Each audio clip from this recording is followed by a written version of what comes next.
Okay, so welcome back to Cracks in Postmodernity. Today we have Dr. Michael Foley, who I discovered a couple years ago through an article that he wrote for First Things. It actually came out in 97, but it's called Tobacco and the Soul. I found it really fascinating. So I'm very excited to have you on. Um, Tell us a little bit about your background, your teaching, your writing, and all that. Well, thank you, Stephen. It's a delight to be on your podcast. I teach at Baylor University in the Great Texts program. That's sort of the great books of Western civilization, the greatest hits, if you will. My background is theology. I got a PhD in theology from Boston College, and I was working on that PhD when I wrote Tobacco and the Soul for First Things, which is the article you read. And that was my very first publication, and I'm still trying to live it down. I mean, it really is an exceptional piece because, you know, when I was growing up, all I heard about smoking is it's bad, it's evil, don't ever do it. And no one really explained, but like, why do people smoke? The only thing that people said is like, oh, because they're depressed and they're sad about their lives and they want to look cool. And I'm like, well, there must be more than that. So to read someone who's actually talking about smoking in relation to the soul in this kind of phenomenological sense, it just articulated so much of the things that I intuited, but didn't really know how to say. So, how did you come up with the idea to write this article? What was the process like? I'm very curious. Well, as a student of philosophy and theology, I was studying a lot of Plato and his theory about the three parts of the soul. And once you understand his idea of the three parts of the soul, it is addictive, far more than nicotine, because you start seeing it everywhere. And you see it in not only other literature, so many other authors draw from Plato's idea of the tripartite soul, but you just start seeing it in things around you. And one of the areas where I saw this application was smoking tobacco. Yeah, and it's everything that I've heard about smoking, it's always focusing on the bodily health and the effects that it has. And it's like, sure, we know that tobacco has plenty of negative effects on the body, but no one ever starts from the position of the soul, you know. So it ends up that the way that tobacco is presented, like it's purely moralistic. It's like this is bad because it's bad for your body, therefore never ever do it. And ultimately, I mean, I think it makes it so much more attractive for people when you make it so forbidden, rather than engaging like, what does this mean though on this existential ontological level? Um, yeah, the soul is missing from the way we talk about most things. Why is that? Why do we ignore the soul so much? Well, that's a very big question. And of course, the Enlightenment and modernity has a lot to do with that. We have increasingly lost a sense of transcendence. And when that happens, we just become fixated on the material. And indeed, the 20th century was the great century in which we did learn about the authentic health risks involved with smoking. So it is understandable that there would be this sort of fixation on the body. But you're right, something gets lost. Before, the debate about smoking largely had to do with its impact on the soul. Mhm. Was it a vice or not? And to be honest, the general consensus before we got this obsession over bodily health was that smoking was a vice. That was the critique in the, when smoking was introduced to Europeans by the Native Americans. On the other hand, it was argued that it was a vice that controlled other vices. It was a small vice, at least that the defendants would argue that it was a small vice that guarded against greater vices. There's a great Catholic apologist named Monsignor Ronald Knox. He died in the mid 20th century, To be honest with you, he died of lung cancer. He was a chain smoker, but his saying was, "Tobacco is essential for celibacy." Yeah, and it's funny because I know you've written extensively about drinking and the saints, but when I think about it, there are a lot of saints, or at least very holy people, who smoke tobacco. I remember I was reading Dorothy Day's biography, and I think she decided to give up smoking for Lent or something, and everybody in the Catholic worker house just couldn't put up with her attitude because I guess that was her outlet. So they're like, please just start smoking again. We can't take you when you're not smoking. Oh Um, my gosh, that yeah. is too funny. Well, I know that Pope St. Pius X, when he was canonized as saint, in those days they had the person called the devil's advocate, Mhm. who was a canon lawyer that was their job was to look up dirt uh, to see if there's anything that could be said against the saint before they canonized him. And the devil's advocate assigned to Pius X could only find two things. Number one, he celebrated his low mass in less than 20 minutes. And number two, he smoked a cigarette a day. Wow, one cigarette a day, scandal. They say, So I actually think yeah, that's something in favor of his canonization, that he I could would just say limit it so. to one cigarette. Yeah, Shows heroic virtue. I mean, definitely. And they say, I heard that Pope Benedict smoked Marlboros. I don't know if it's true. It's a rumor. I've heard that as well, and that Pope Saint John Paul II smoked cigars. Okay. Maybe not regularly, but when he was Archbishop of Krakow, he visited the United States and he joined other clerics in playing poker and smoking cigars. That doesn't surprise me. But then on the Right? other hand, didn't Pope Francis ban the sale of cigarettes in the Vatican? I saw that somewhere a couple of years Uh, ago. I mean, that's interesting. Well, you know, he has yeah, only one lung. So maybe that's the reason he's extra cautious. He could doesn't want be. any secondhand smoke. Could I don't be. know. Everyone has to go outside the Vatican walls to get a pack, I guess. But Okay. so, for the people who haven't read this article, I just want to kind of go through an overview of the different types of tobacco you mentioned, and then you also go into weed. So you say that cigarettes correspond to the appetitive, what do you say? Yeah, the appetitive part of the soul. Appetitive part of the soul. Okay, so what do you mean by that? What is the kind of philosophical significance of cigarettes? Well, Plato came up with this great theory about the soul. He claims that it has three parts. And what he means by that is that there are basically only three kinds of things that a human being can desire. There are millions of things we desire or can desire, but they all boil down into only three categories. And that's true in antiquity, and it's still true today. So the first thing is what he calls the appetites, the physical appetites. This is when you desire either some kind of physical object or a physical pleasure. So the love of money, the love of food, the love of drink, the love of sex, all these things would fall into the category of the appetites, the physical appetites. But that's not all a human being can desire. We can also desire, in a sense, less tangible goods like honor or recognition, uh, fame, glory. That's a very kind of different desire than desiring a hamburger. You know, when you desire to be first, when you desire the gold, that's a very different kind of desire. Plato referred to that as the spirited part of the soul, the thumatic part of the soul, the part of the soul that seeks to be better than everyone else. Pride comes from the spirited part of the soul.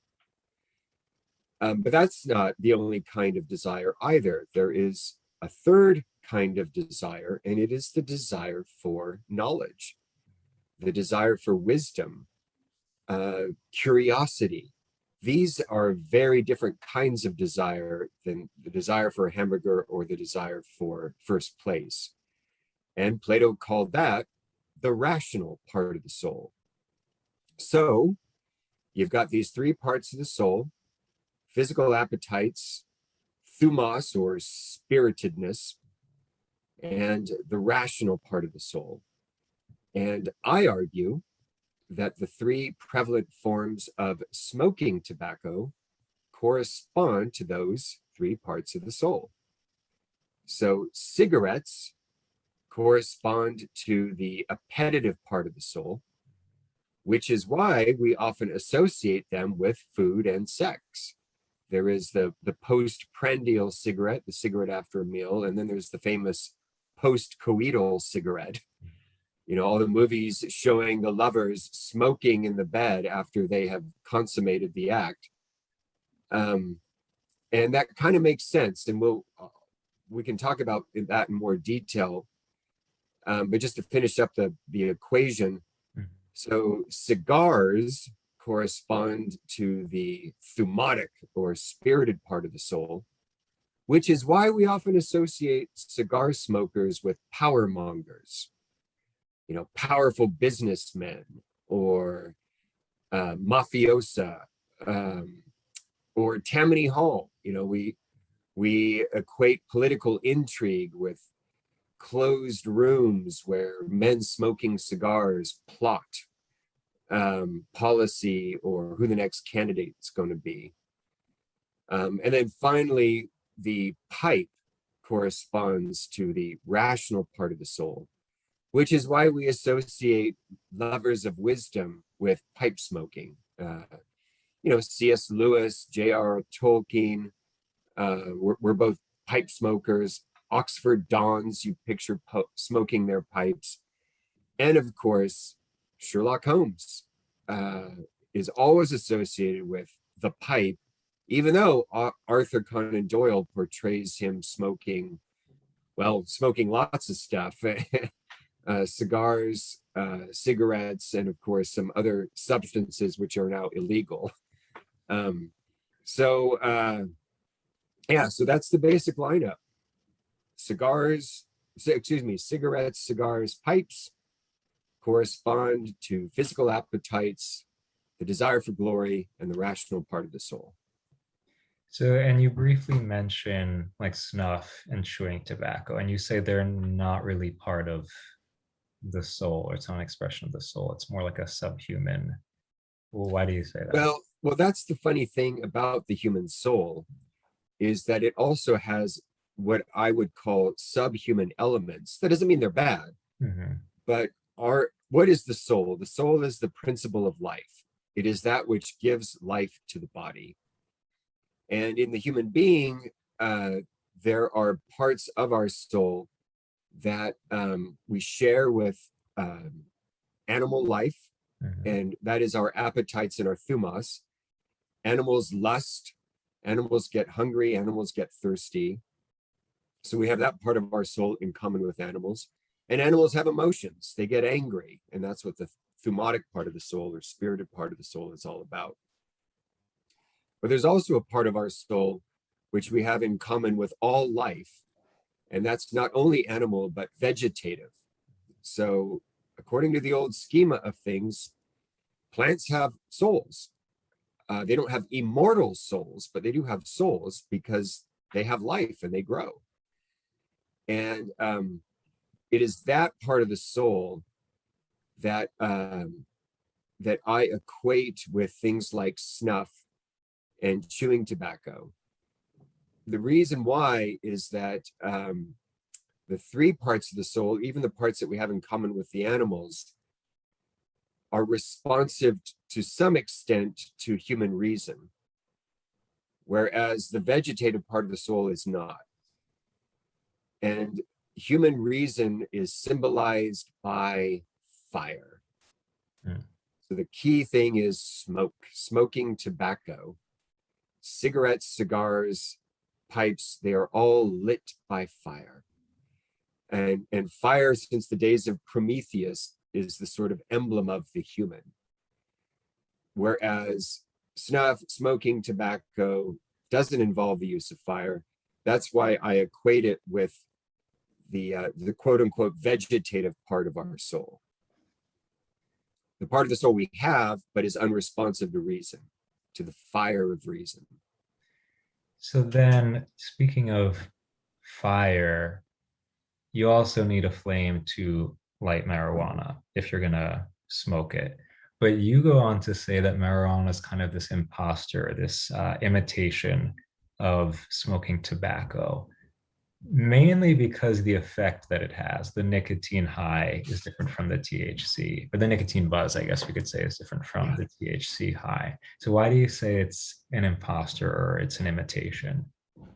Well, smoking marijuana does imitate the forms of smoking tobacco, right? So the joint imitates the cigarette, the blunt cigar imitates the cigar, and the hash pipe imitates the pipe. So it copies smoking tobacco, but the effects are quite different. It doesn't make you like a cigarette is associated with desire. Yeah, marijuana gives you the munchies, but it doesn't necessarily, in a sense, make you a more desiring human being. It makes you a less desiring human being.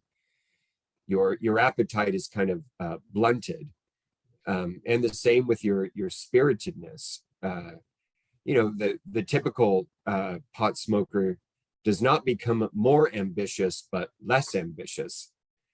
And then finally, the typical pot smoker becomes less wise more than more wise. It does have a lot to do with the effects of the THC, which incidentally are so much higher today than they were when marijuana was popularized in the 60s and 70s. I think the THC level back then was only, well, I know it was in the single digits, maybe it was 7%. And now the marijuana that you can typically get today is 30%. So this is a significant spike, and it doesn't lead to the kinds of good things that smoking tobacco in moderation can lead to. Yeah, and I mean, I have to be honest, I've never taken in marijuana in any form, not smoking or eating, whatever. The only things I can say about it are from observing college roommates, because my freshman year, I was placed in the pot dorm. That's what everybody called us, because my roommates literally smoked all day long. They would just lock themselves in the bathroom, turn the shower up really hot, put the towel under the door, and it would just like all coalesce in there day and night. And they were nice, very nice people. But what I saw is that the effect that it had on them, it was I guess a means to cope with this sense of emptiness or meaninglessness that they were facing. Like, they got into college or taking these classes, but didn't have any sense of drive or that they were seeking something through their education. So I guess that's marijuana had a numbing effect on, I guess, this kind of nihilistic sense that they were feeling. And I don't know, like, I felt bad that they they were losing a sense of purpose and that the marijuana just kind of distracted them. And then you talk about how the conversations that marijuana gives way to, like, it's an imitation of the conversations that tobacco might lead to. Because I know, like, if you step outside of a party to smoke a cigarette or in the middle of studying, yes, it gives you that buzz, that feeling, that sensation, but it doesn't divorce you from your capacity to use reason. For me, I find that it enhances it. It kind of sharpens it and makes me more intensely aware, not only of what's happening, but like it makes me want to understand the importance of what I'm doing, whether at the party or if I'm studying, taking a break for something. And like, it chops off that connection with reason, that capacity to seek some purpose. That's why I feel like, sure, in moderation, maybe it's one thing, but ultimately has this very nihilistic kind of air about it. No, that's exactly right. And the bottom line, which I think you and I both agree with, is that it's okay to indulge your appetites Yeah. to satisfy your appetites and your emotions, but it shouldn't be in an unreasonable way. Mhm. When we say that reason should always, in a sense, be in the driver's seat, we're not talking about becoming sort of robots who only think logically. To say that reason is in the driver's seat simply means that when we do indulge our appetites and emotions, we don't do so in an irrational way that truncates or violates our reason. And again, smoking in moderation and drinking in moderation are both morally acceptable and good activities, because they can, in a sense, enhance things like camaraderie and conversation. It's when they're done, especially with alcohol, when it's done to excess, that's when it becomes, problematic. You don't have rational conversations anymore. You're just being goofy. And the big problem with marijuana is that it's extremely difficult to use in moderation.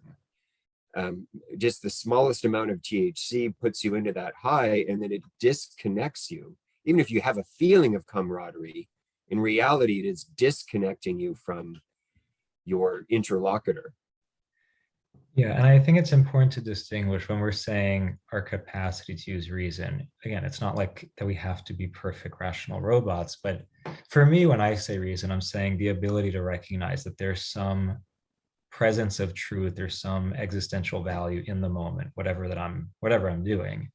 And I think it was what was it, Aquinas said, drink to the point of hilarity. So it's like, Yeah, you're having a good time, you're having fun, but your reason is intact and you're able to understand the value of this moment, you know. Um, but and again, it's easier to do that with alcohol, but with marijuana, THC, it's interesting also that when I try to have this conversation, especially with younger people, if I mention cigarettes, they're like, oh my God, that's horrible. That's evil. You're going to get cancer. And then when I bring up weed, they're like, oh, but it's natural. It doesn't hurt you. It's good for you. Like, I mean, medically, physically, okay, kind of. But then what about the effect it has on your soul? Like when we talk about using these substances, again, like we're not starting from the point of view of the soul, the interior life. It's purely biological. And my fear is that if we're going to operate with this worldview that only the body matters and therefore weed doesn't have that much of an effect, so I can smoke it all day, we lose the ability to judge like what effect does something have on my soul, on my ability to recognize truth and meaning in whatever I'm doing each day. I don't know, like I worry for younger people who don't know how to think in that kind of way. I agree. Um, and also, I mean, an aside, but marijuana isn't innocent when it comes to its impact on the body. Sure. It also has terrible health effects, or if not worse. But you're right, the focus should also be on the conversation regarding the soul. Um, you know, yes, tobacco, especially because nicotine can be so addictive, Mhm. can have a very bad effect on the body. But unlike unlike alcohol or marijuana, it rarely has a bad impact on the soul. People who get together and smoke together always have good conversations with each other.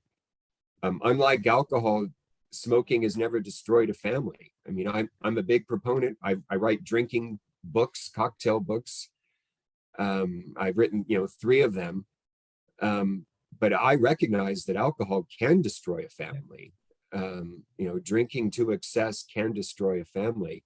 I've never heard of smoking to excess destroy a family, unless you count, the guy dying of lung cancer, and that's a bad thing. But the actual activity of smoking has never, to my knowledge, destroyed a family the way alcoholism can. Yeah, and speaking of family, you talk a lot in this essay about, I guess, the tension that tobacco smoke makes you aware of, especially the erotic tension. Um, because sure, like you can easily say a cigarette or cigar is a phallic symbol, but beyond that, the effect that the nicotine buzz has, like it sharpens your awareness that there's um there's this ideal that we're aspiring to, but that we're not there yet. And I think it makes me think on one hand of Freud, who was a proponent of smoking cigars, but who recognized that the drive for sex, eros, is very much wrapped up in the reality of death, eros and thanatos. That this desire for erotic fulfillment, for pleasure, is not totally benign. That there is the risk of death and the reality that at some point we will all die. And I think smoking tobacco makes you aware of that, and it just brings you back in touch with the reality of the human condition. um and I think, who was it, Oscar Wilde once said, I think it was in the picture of Dorian Gray, he was smoking a cigarette, and Dorian said, like, you must have a cigarette because it's the perfect pleasure, it will never last long enough. And I feel like it's the perfect way to put it, that like Yeah, you're aware that I have this drive for pleasure, but that it's finite, that this yeah, moment is not enough to fulfill me. So then it makes me aware that, okay, but I want something greater. Like I want this higher truth or this higher experience of pleasure that the yeah. tobacco won't give me. Whereas for weed, you think you're fulfilled in the moment, and then you come down from the high and you're not fulfilled anymore. So the tension is like erased, you know? I like that. Yeah, I like that comparison. The reason why I believe, and I put this in the article, that cigarettes correspond to the appetitive part of the soul is that they have a lot in common. With a physical appetite, you will always seek to make the object of your desire as much a part of your body as possible.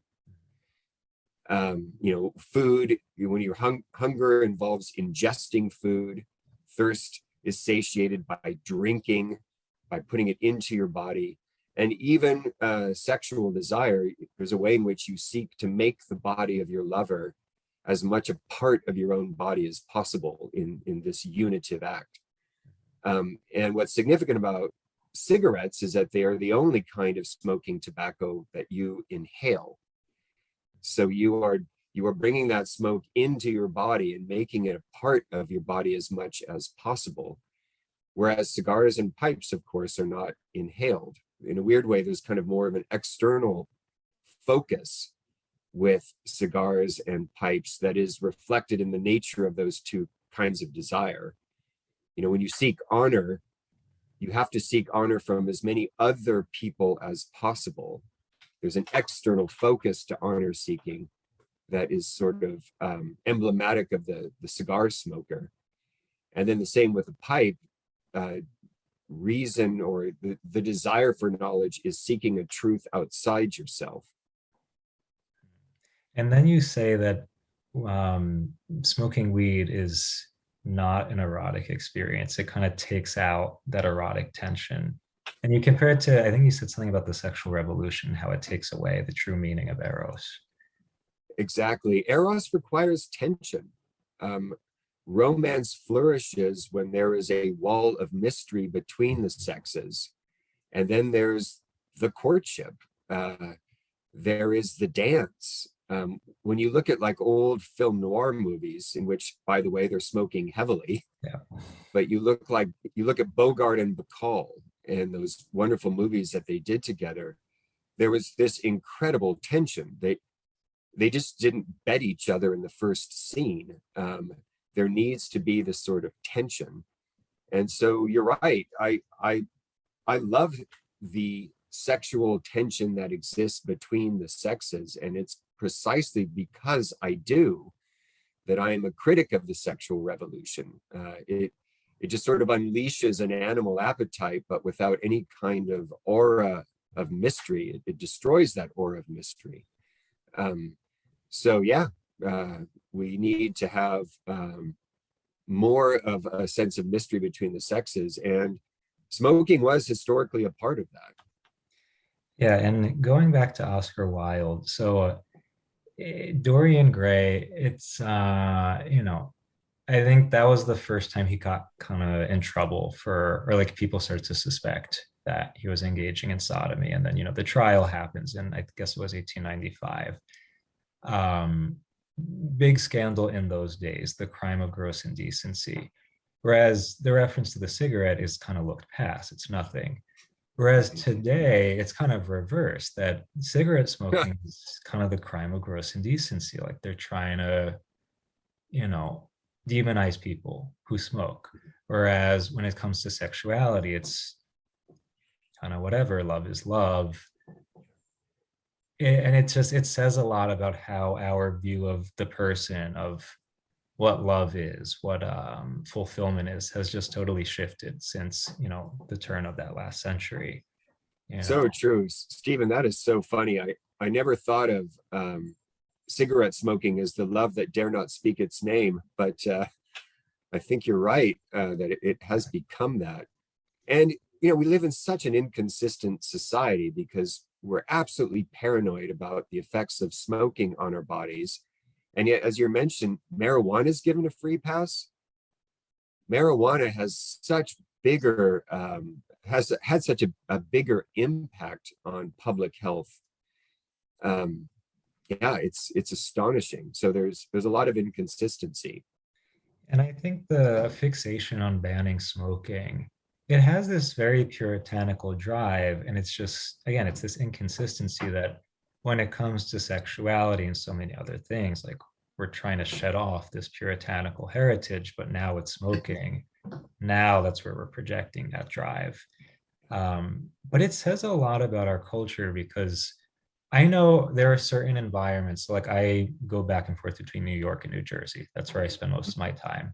I know there are certain neighborhoods where if I light up a cigarette, I'm going to get death stares, or someone's going to come up to me and say, "You're going to die," which has happened. Wow. It's happened. Yeah. I've heard, I did it once on the West Coast and people like got really mad. But certain parts of the city of New Jersey that will happen. I know there are other neighborhoods where everybody's smoking. People are even smoking inside their houses. And I notice the places where it's less of a thing, it's mostly working class neighborhoods, mostly ethnic barrios. So, like, my family is Greek and Italian. I think Greece has like the fifth highest smoking rate in the entire world. Italy's not that far behind.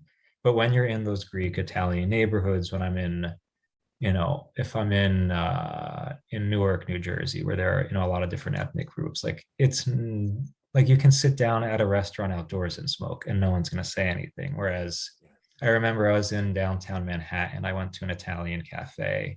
I had a cappuccino. I was smoking outside because that's what Italians do. And the seating host yelled at me. I was like, "You can't smoke over here. Like, you have to step into the street to smoke." And I'm like, the cultural norms are so vastly different.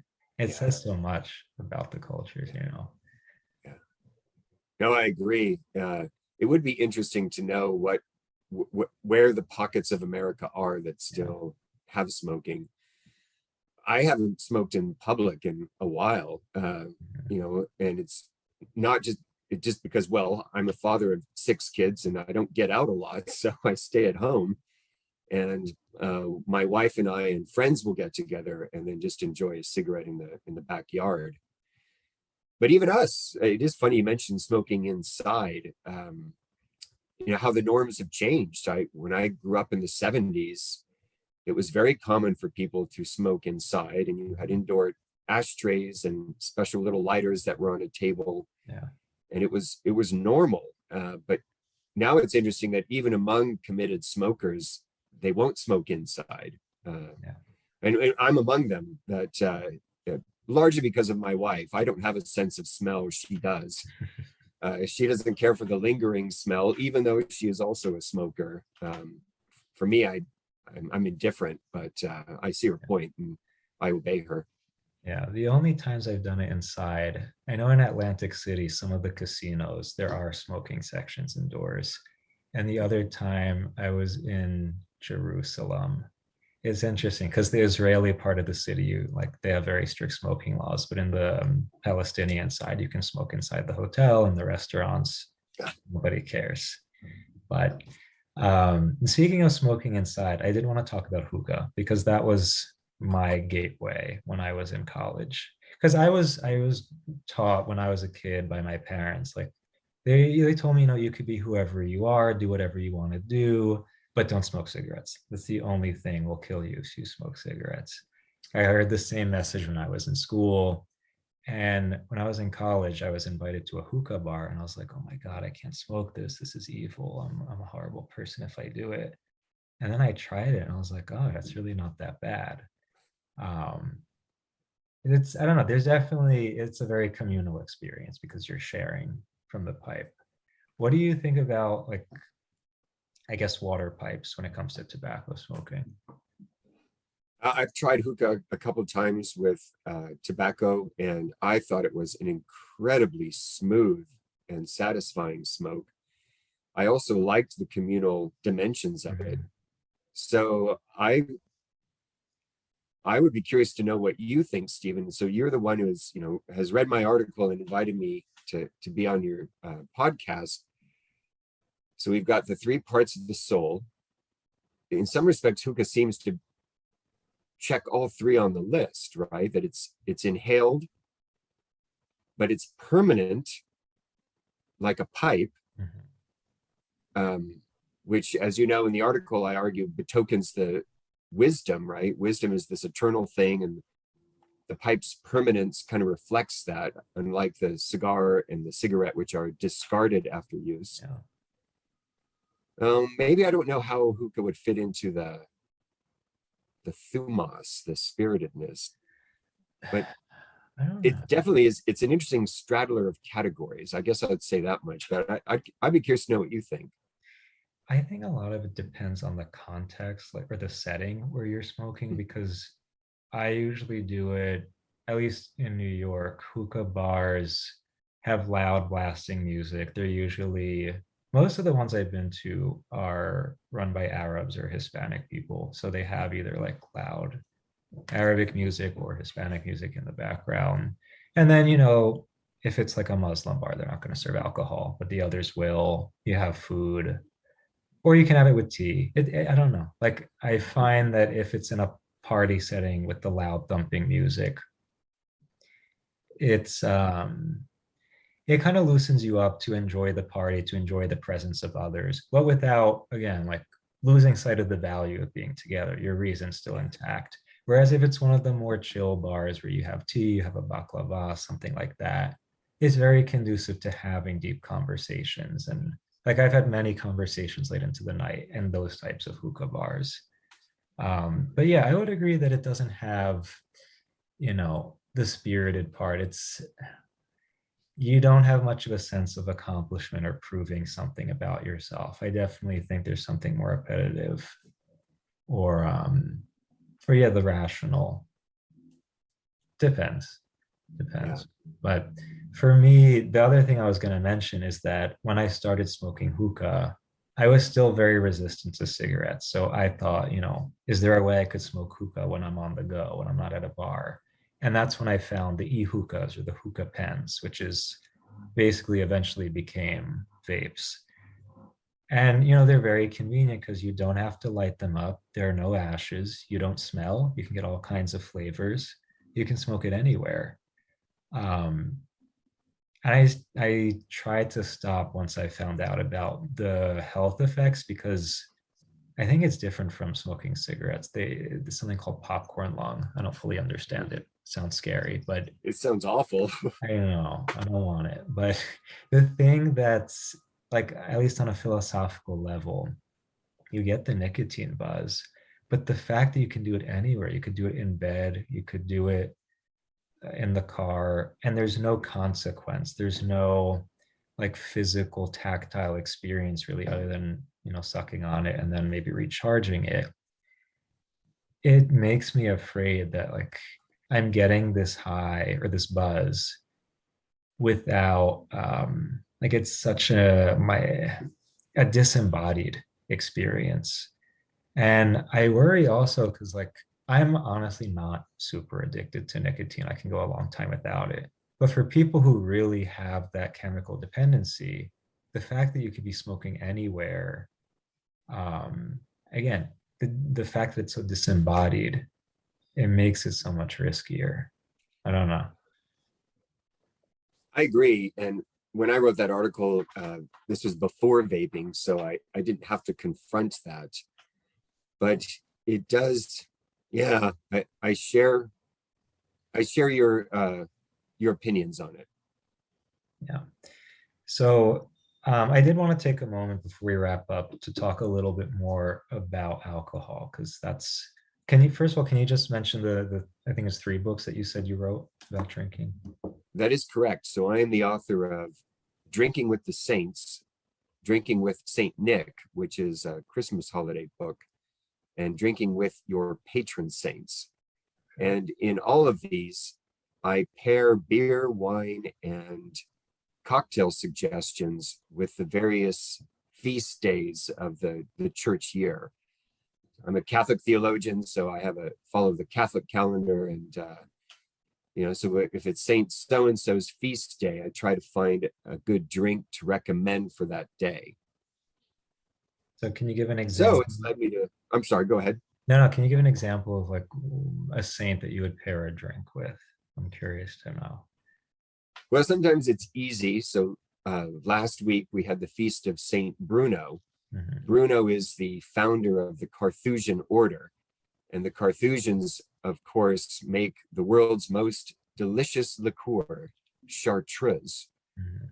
So that was a sort of an easy one, and the Trappist order continues to make Trappist beer, and so if there is a Trappist saint, then I can assign a Trappist beer to that. But oftentimes the connections aren't so strong. Um, so where are we today? Today is the 27th. Is there a 27th. Oh yeah. So tomorrow is the feast of Saint Jude. okay. He is the patron saint of desperate causes.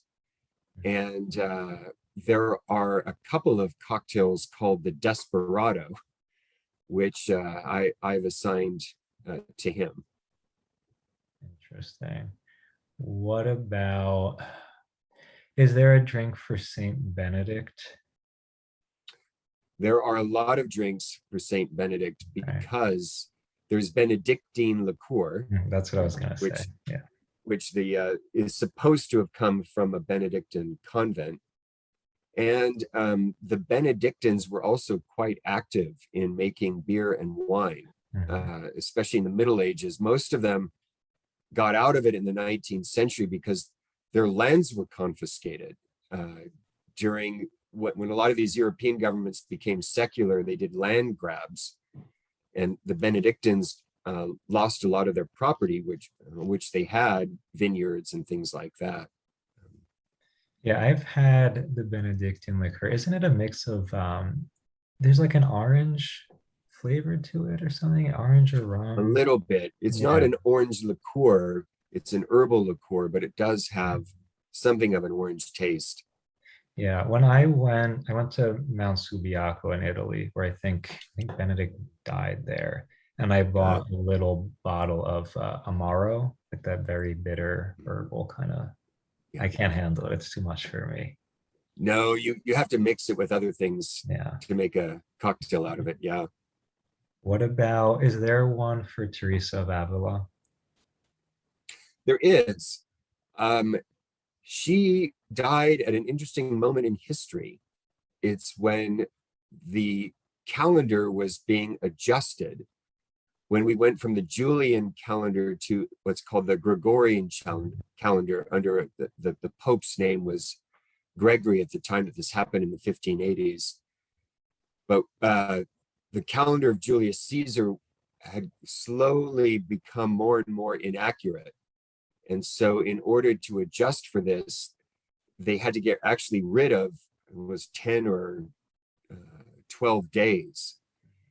And so Teresa of Avila died on the evening of October 4th, but the next morning was October 15th. They just had to get That's rid of these why. Okay. these days. And Interesting. so there's a cocktail called the Time Warp, which I assigned to her in honor of this event. I'll have to try that next year. That makes sense. I never thought of that. Awesome. So, Dr. Foley, thank you for joining us. Before we go, are there any plugs you have? Do you do social media or any way people can keep up with your work? I used to be more of an active blogger than I am today, but the Drinking with the Saints page on Facebook does occasionally post new cocktail recipes, new developments in the world of Catholic mixology. We last week was John Paul II's feast day, and I posted a new cocktail in his honor. So I guess that would be one place where your viewers and listeners could go. Great. So, thank you again for joining us and hope to have you back soon. This was fun. Great. Thank you so much for having me, Stephen. Had a great time. All right.